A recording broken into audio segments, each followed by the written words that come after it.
This channel's content is strictly for educational and informational purpose and does not endorse or promote any form of violence, harm, illegal activities, self-injuries and communal disharmony. সন্দেশখালীর video নিয়ে দিল্লি দরবারে তৃণমূল।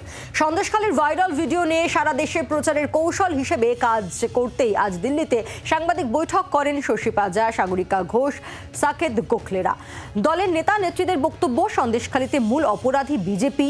এই ভিডিওই প্রমাণ করছে যে সবই মিথ্যে ছিল। বাংলাকে বদনাম করার জন্য ক্ষমা চাক বিজেপি, ক্ষমা না চাইলে বুঝবো ভাইরাল ভিডিও সত্যি। সরব শশী পাজা, সাগরিকা ঘোষ।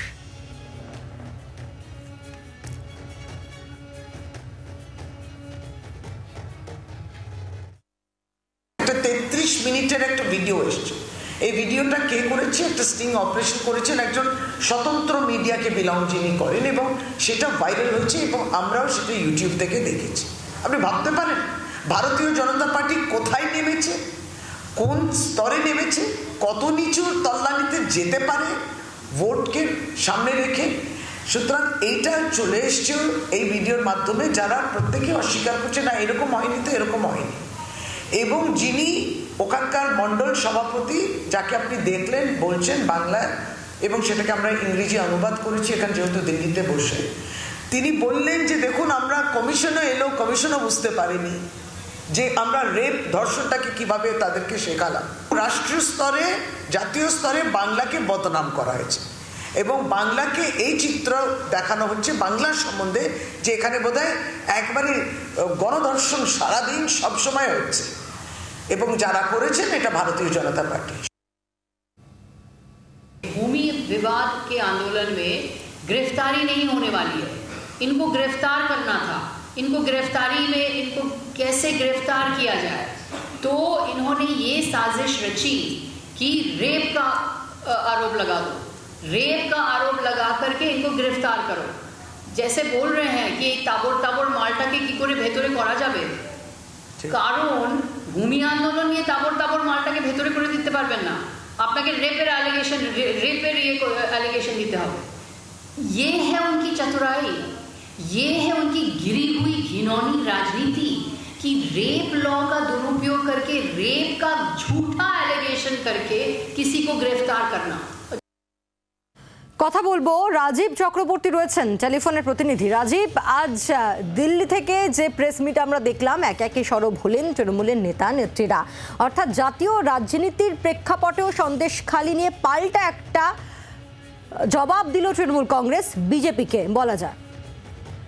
একদমই, দেখো তৃণমূল কংগ্রেস এই মুহূর্তে যে অবস্থান নিয়েছে তা হলো তাদের বক্তব্য যে সন্দেশখালীর ঘটনায় একদিকে যেমন তৃণমূল কংগ্রেসের সারা দেশের কাছে ভাবমূর্তি নষ্ট হয়েছে, পাশাপাশি পশ্চিমবঙ্গ আমাদের রাজ্য, সেই রাজ্যের ভাবমূর্তিও নষ্ট হয়েছে। রাজ্য সম্পর্কে একটা ছবি সারা দেশের কাছে গিয়েছে যেটি মোটেই কাম্য নয়। সেই বিষয়েই তারা সেই ভাবমূর্তি ফেরাতেই গোটা দেশের কাছে বিষয়টিকে তুলে ধরছেন।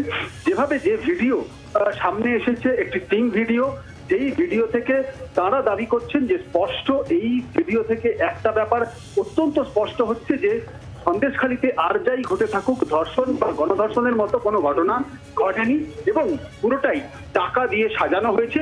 বিজেপির নেতৃত্ব এই ঘটনা ঘটিয়েছে, এই চক্রান্ত করেছে, এবং বিজেপির স্থানীয় নেতৃত্ব নয়, দিল্লির নেতারা এই চক্রান্ত করেছেন।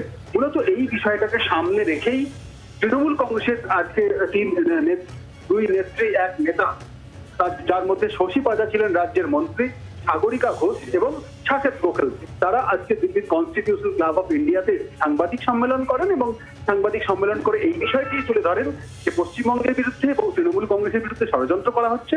সেই ষড়যন্ত্রের একটি অংশ সন্দেশখালী, যা কিনা এই ভিডিও সামনে আসার পরে, স্টিং ভিডিওটি সামনে আসার পরে প্রমাণিত হচ্ছে বলে তারা দাবি করছেন। এবং পাশাপাশি অভিষেক বন্দ্যোপাধ্যায় গতকাল যে দাবি করেছিলেন যে 48 ঘন্টার মধ্যে বিজেপিকে এই ভিডিওর সম্পর্কে বক্তব্য জানাতে হবে, এই ভিডিওটি সত্য না মিথ্যা, এবং ক্ষমা চাইতে হবে, সেই একই দাবি কিন্তু আজকে তৃণমূল কংগ্রেসের নেতা নেত্রীরা দিল্লিতে এসেও কিন্তু জানালেন।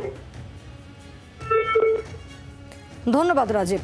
সন্দেশখালীর ভিডিও নিয়ে দিল্লি দরবারে তৃণমূল কংগ্রেস, সন্দেশখালীর ভাইরাল ভিডিও নিয়ে সারা দেশে প্রচারের কৌশল তৃণমূল কংগ্রেসের।